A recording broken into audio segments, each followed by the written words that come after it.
నమస్కారం అండి. సాయిరామ్ అండి. పిల్లలకు పరీక్షలు దగ్గర పడుతున్నాయి.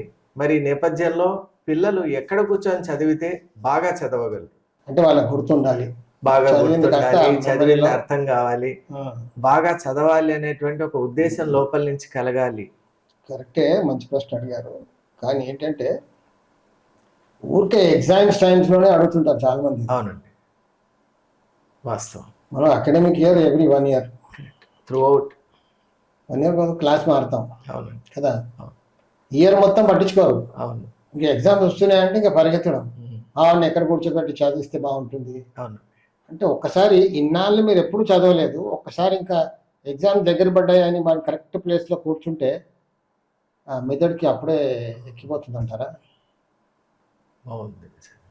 మెమరీ ఇప్పుడు మెమరైజ్ చేయడానికి కొంచెం టైం పడుతుంది, Correct. బై హార్ట్ చేయడానికి అవును. కదా. ప్రాక్టీస్. ప్రాక్టీస్.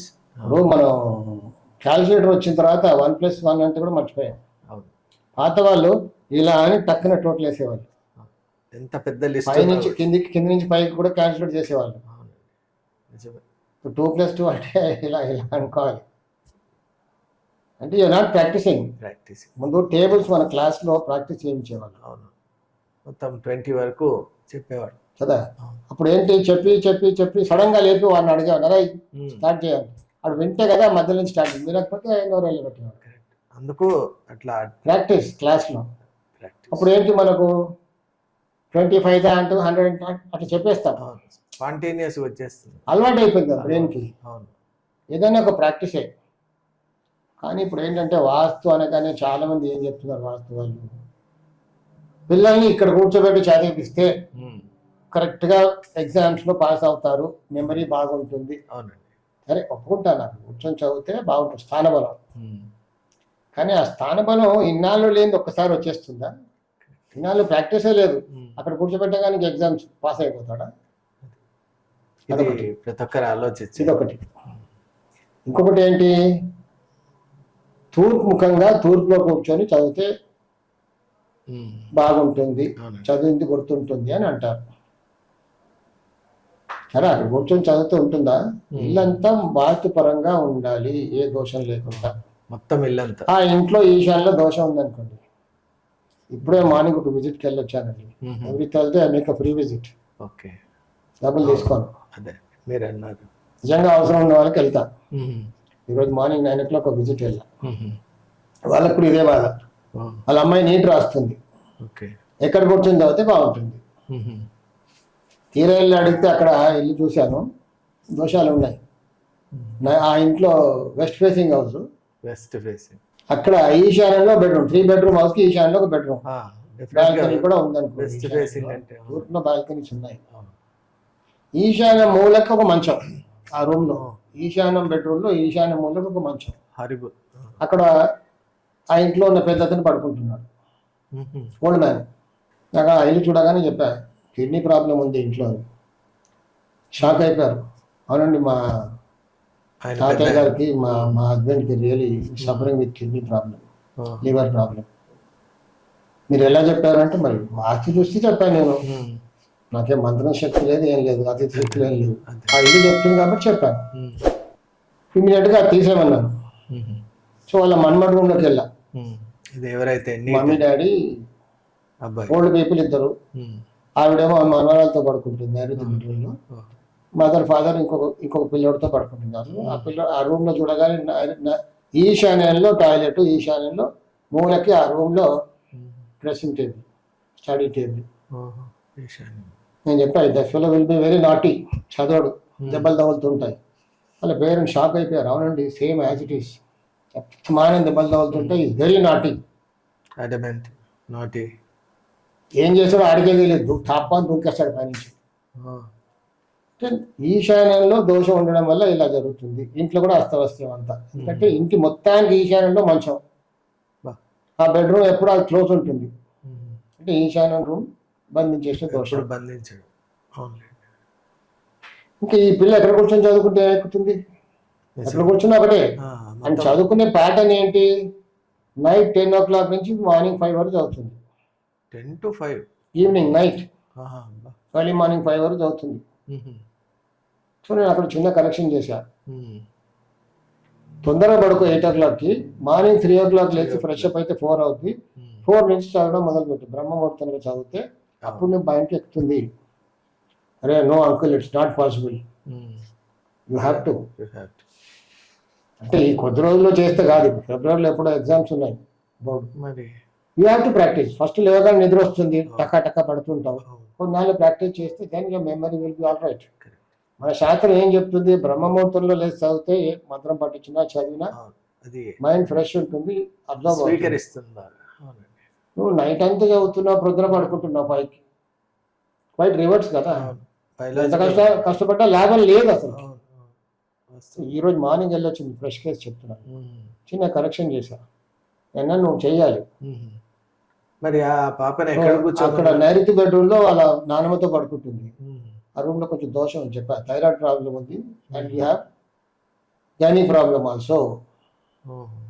వాళ్ళ అమ్మ కూడా చెప్పాను, నీకు కూడా గైనిక్ ప్రాబ్లం ఉంది, థైరాయిడ్ ప్రాబ్లం ఉంది. yes we have. ఎలా చెప్పారంటే వాస్తు చూసి చెప్పాము, ఇంట్లో డెఫినెట్ గా ఉంటుంది. నా అబ్జర్వేషన్ అది, నెల నుంచి వాస్తు చూస్తున్నా కాబట్టి ఇల్లు ఇలా ఉంటే ఇలా ఇలా ఉంటాయి, ఈ ప్రాబ్లమ్స్ సతమతం అవుతూ ఉంటాయి జనాలు. సో అక్కడ చిన్న పద్ధతులు అంటే చెప్పొచ్చా. రెమిడియల్ మెజర్స్ ఏంటి, కొంచెం ఒక ముత్యాల హారం చేతికి వేసుకొని కొన్నాళ్ళు ఈ టైమింగ్స్ అన్ని సెట్ చేస్తే కొంచెం మెమరీ పవర్ అనేది, మీరు ఎక్కడ కూర్చొని చదువుకున్నా పర్లేదండి. ఇప్పుడు బాగా ఆకలి అవుతుంది అనుకోండి, ఏం చేస్తారండి, ఆకలి రుచి ఎరుగుతుందా, ఆకలి రుచి ఎరగదండి. కొంచెం కడుపు నిండిన తర్వాత ఉప్పు లేదు, కారం ఎక్కువ ఉంది, చప్పకుంది అని అప్పుడు అంటాం. అప్పుడు కంప్లైంట్ చేశారంటే అనుకోవాలి వీడు కడుపు నిండిందిరా బాబు, సాచురేషన్ వచ్చిందండి. నిద్ర కూడా అంతే, సుఖం ఎరగదు. బాగా నిద్ర వచ్చింది, అలసిపోయాం అనుకో, ఎక్కడ పడుకుంటున్నామో తెలియదు, పడుకొని ఇస్తాం, రాళ్ళ రప్పలా రోడ్డా తెలియదు అసలు. అబ్బా నాకు మెత్తగా ఉండాలి, దిండు కావాలి. అప్పుడు తర్వాత కొంచెం అయినాక ఒకప్పుడు అంటే మా నాన్నమ్మ మా తాతయ్య చెప్పేవాళ్ళు, ఒకప్పుడు మ్యారేజ్ అలయన్స్ చూసే వెళ్ళినప్పుడు, పిల్లోడిని చూడడానికి వెళ్ళినప్పుడు, సరే కుటుంబం అంతా కనుక్కొని వెళ్ళేవాళ్ళు. వాడు భోజనం టైంకి వెళ్ళేవాళ్ళట, అబ్బాయి భోజనం చేసే టైంకి. అంటే వాడు భోజనం చేసే విధానాన్ని బట్టి వాళ్ళు సైకాలజీ చెప్పేవాళ్ళు. అదెలా అండి, బాగా కష్టపడ్డవాడు ఎలా తింటాడండి, ఆకలితో ఉన్నవాడు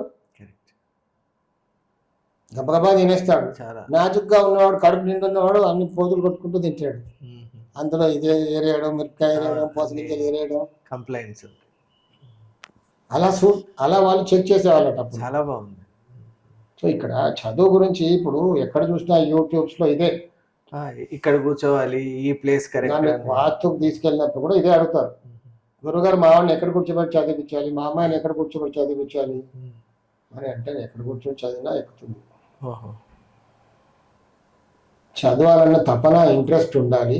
ఆ ఇంట్లో ఇంట్రెస్ట్ కలిగించే వాతావరణం ఉండాలి. ఇప్పుడు ఇందాక అన్నట్టుగా అక్కడ ఈశాన్లో దోషం ఉంది కాబట్టి వాళ్ళ అబ్బాయి ఈజ్ వెరీ నాటీ, చదవడు. ఆ దోషాన్ని సవరించేస్తే డొసైల్ అయిపోతాడు, చక్కగా బాగా చదువుకుంటాడు. అప్పుడు మామూలుగా ఎటువంటి దోషం అనవచ్చు ఈశాన్యంలో? ఈశాన్యం ఎప్పుడు కూడా ఖాళీగా ఉండాలి, బరువులు పెట్టకూడదు, మూసేయకూడదు, బంధించేయకూడదు. ఈశాన్యంలో ద్వారం ఉండాలి. కానీ తీసుకెళ్ళి ఈశాన్య రూమ్లోనే మనం మంచం వేసి అక్కడే పడుకుంటున్నామంటే అది విరుద్ధం. అప్పుడు టోటల్ ఇల్లంతా కూడా చెడిపోద్ది, ఇంత టోటల్గా చెడిపోద్ది. అక్కడ ఏ దోషం వచ్చినా ఇల్లంతా చెడిపోద్ది. ఇప్పుడు బాడీలో ఎక్కడ చిన్న దెబ్బ తగిలినా మనకు అందరికి, మన మొత్తం బాడీకి ఎఫెక్ట్ అవుతుంది, చిక్ అయిపోతాం కదా, సేమ్ థింగ్. కాకపోతే ఇప్పుడు ఫ్యాషన్ ఏమైంది, తూర్పులో కూర్చోబెట్టి చదువుకుంటే బాగుంటుందా, తూర్పుకి అభిముఖంగా తూర్పుని చూస్తూ కూర్చోవాలి. స్టడీ టేబుల్ కూడా ఎట్టి పరిస్థితిలో అక్కడే పెట్టు, కరెక్ట్ గా వాస్తు కరెక్ట్ గా చేసుకుంటే చదవాలన్న బుద్ధి పడుతుంది, ఆ తపన వస్తుంది. అప్పుడు కరెక్ట్ గా ప్లేస్ చూస్ చేసుకొని కూర్చుంటే బాగుంటుంది. ఇల్లే వాస్తుగా లేదు, ఎక్కడ కూర్చొని చదివితే ఏముంది. సరే ఒకటి అడగచ్చు, ఇల్లు వాస్తు లేదు కాబట్టి అట్లీస్ట్ టిప్ అయినా చెప్పండి అని. అలా అయిపోయింది ఇప్పుడు. సరే టిప్ ఏంటంటే తూర్పుకి అభిముఖంగా కూర్చొని అక్కడ చదువుకుంటే బాగుంటుంది అంతే. సో దాంతో అందరూ అక్కడ కూర్చొని చదువుతున్నారు. తర్వాత ఏంటి, మాకు ఏం బాగా కాలేదండి, చదువుకుంటే చదువుకున్నాం, బట్ మేము ఫెయిల్ అయిపోయాం, సరిగ్గా రాయలేకపోయాం. ఎందువల్ల అంటే ఇల్లు వాస్తు బాగలేదు కదా, అక్కడ మొత్తం ఇల్లు వాస్తుకు లేదు కాబట్టి. మొత్తం ఇల్లు అంతా నువ్వు చదువుకునే అట్మాస్ఫియర్ ఉండాలి. Not only your particular place. నేను కొన్ని ఇళ్ళు చూశానండి, ఐఏఎస్ ఆఫీసర్స్ ఇల్లు. ఐఏఎస్ అంటే దే షార్ప్ పీపుల్ కదా, చాలా షార్ప్ కదా, వాళ్ళ ట్రైనింగ్ అంటే అది ఉంటేనే ఆడ ఐఏఎస్కి వెళ్తాడు కదా. అక్కడ నేను గమనించింది ఒకటి ఏంటంటే, వాళ్ళకి తూర్పు చాలా స్లోప్గా ఉంటుంది. తూర్పులో వాళ్ళ గ్రౌండ్ లెవెల్, వాస్తులో ఫ్లోర్ లెవెల్ కూడా చాలా ఇంపార్టెంట్. నేను కొన్ని ఇల్లు చూసి ఐఏఎస్ వాళ్ళది ఓపెన్ ప్లేస్, ఇంటి చుట్టూ ఓపెన్ ప్లేస్ ఉంటుంది కదా, అక్కడ వాళ్ళ తూర్పు అంతా కూడా స్లోప్ ఉంది. అలాంటి ఇళ్లలో ఉన్న వాళ్ళు మేధావులుగా ఉంటారు. Very simple. మీరు అంటుంటే నాకు పివిఆర్కే ప్రసాద్ గారి ఇల్లు గుర్తొస్తుంది. నిజమే అండి, ఈస్ట్లో స్లోప్. పివిఆర్కే ప్రసాద్ గారు ఎవరండి? టిటిడి ఇంతకుముందు ఈవో అండి. ఓ మేధావి, చాలా పెద్ద. అంటే వాళ్ళ ఇల్లు కూడా స్లోప్ ఉంది, తూర్పులో స్లోప్ ఉంది. న్యాచురల్ గా వస్తుంది అది, అంతే కర్మానుసారంగా వాస్తు అమరుతుంది, వాళ్ళకు వచ్చింది అది. ఈజ్ ఆల్సో దట్ సరస్వతి పుత్రుడు. ఇప్పుడు మీరు అంటుంటే నాకు వారి ఇల్లు గుర్తుకొచ్చింది. నేను నా రీసెర్చ్ సబ్జెక్ట్ చెప్పాను ఇప్పుడు మీకు, కానీ ఊరికే మీరు అడిగిన ప్రశ్నకి తూర్పులో కూర్చోబెట్టి చదివించండి బాగుంటుందని చెప్పడం కాదు నా ఉద్దేశం. నా ఉద్దేశం ఏంటంటే, నేను యూట్యూబ్ ఛానల్ ఎందుకు స్టార్ట్ చేశాను అంటే, పబ్లిక్ని ఎడ్యుకేట్ చేయడం, ఒక రైట్ డైరెక్షన్, ఒక అవేర్నెస్ అని క్రియేట్ చేయడానికి. అంతేగాని డార్క్లో పెట్టి ఊరికే తూర్పులో కూర్చోబెట్టి చదివించండి బాగా అయిపోతుంది కాదు. ఎప్పుడు కూర్చోవాలి తూర్పులో, ఇల్లంతా బాగుంటే అక్కడ కూర్చుంటే కొంచెం బాగుంటుంది. అప్పుడు ఇది కూడా సప్లిమెంట్ అవుతుంది. మిగతా అందుకే ఆకలి, బాగా ఆకలితో ఉన్నవాడు ఎక్కడ కూర్చొని తింటే ఎక్కడ తినేస్తాడు, అంతే. బాగా నిద్ర వచ్చిన వాళ్ళు కూడా ఎక్కడ వాడు కూర్చోడు, నిలబడే తినేసి వెళ్ళిపోతాడు. ఆకలి అలాంటిది. ఆకలి necessity the mother of every invention అంటారు. డెఫినెట్లీ అవసరం ఉండాలి, అవసరం దాని తీవ్రతను బట్టే ఉంటుంది. థ్యాంక్ యూ అండి, నమస్కారం. చూశారు కదా, ఇంతవరకు గురువు గారు విద్యార్థుల విషయంలో అద్భుతమైన క్లారిటీ ఇచ్చారు. అదేమిటి అంటే, విశ్వకర్మ వాస్తు ఛానల్ ఎప్పుడు కూడా ప్రజల్ని సరైనటువంటి అవగాహనతో నింపాలి అనేటువంటి ఒక ఉద్దేశంతోనే ముందుకు వెళ్తోంది. మీరందరూ గ్రహించి ఉంటారు, ఇంటిలో ఉన్నటువంటి వాస్తు పూర్తిగా బాగున్నప్పుడే విద్యార్థికి ఒక తగిన స్థానం ఈస్ట్ అంటే తూర్పుకు అభిముఖంగా కూర్చుంటే చదువు బాగా వస్తుంది అని మనం భావించవచ్చు. కానీ ఇంట్లో వాస్తు ఎప్పుడైతే డిస్టర్బింగ్గా ఉంటుందో, ముందు ఇంటి వాస్తును సరి చేసుకోవాలి అని అద్భుతమైన సూచన ఇచ్చారు. వారికి ధన్యవాదాలు తెలియజేసుకుంటూ, ఇటువంటి వీడియోస్ను మీరు ప్రమోట్ చేయాలి. ఎందువల్ల అంటే, ఇది ఒక సోషల్ కాజ్గా మనం అందరు తీసుకోవాలి. దానివల్ల ప్రజలందరికీ వాస్తు విజ్ఞానం యొక్క ఫలితాలు అందేటువంటి ప్రయోజనం ఉంది. కాబట్టి please like, share and subscribe our videos. దీనివల్ల గురువు గారు మనకు మరిన్ని విషయాలను చెప్పేటువంటి ప్రయత్నం చేస్తారు. కాబట్టి please do that. Thank you. ఒక శుభవార్త త్వరలోనే ప్రారంభం. ఒక అరుదైన విలువైన అవకాశం. గృహిణులకు, బిగినర్స్ మరియు సీనియర్ సిటిజన్ల కోసం లైవ్ ఆన్లైన్ విశ్వకర్మ వాస్తు క్లాసెస్. పుస్తకాల వాస్తు కాదు, నిజ జీవితంలో పనిచేసే సాధారణ ఆచరణాత్మక నివారణలు. గత 40 సంవత్సరాలుగా ఫుల్ టైం కన్సల్టెంట్ గా లైవ్ టీవీ ప్రోగ్రామ్స్ ద్వారా వేలాది కుటుంబాల జీవితాల్లో మంచి ఆరోగ్యపరమైన మార్పు తీసుకొచ్చిన వాస్తు యోగి శ్రీ కెఎల్ విశ్వకర్మ గారి చేత 21 రోజులు లేదా 4 వారాల లైవ్ ఆన్లైన్ క్లాసెస్. గృహిణులకు సులభంగా అర్థమయ్యే విధానం, బిగినర్స్ కి స్పష్టమైన వివరణ, సీనియర్ సిటిజన్లకు అనువైన క్లాసులు, ప్రశ్నలు సమాధానాలు లైవ్ లోనే. సర్టిఫికేట్ కూడా ఇవ్వబడును. మీ ఇంటి శాంతి, ఆరోగ్యం, సంపదకు వాస్తు ఎలా సహకరిస్తుందో ఇప్పుడే తెలుసుకోండి. ఆసక్తి ఉన్నవారు వెంటనే 9848045677 వాట్సాప్ నెంబర్కి కాల్ చేసి రిజిస్టర్ చేసుకోండి.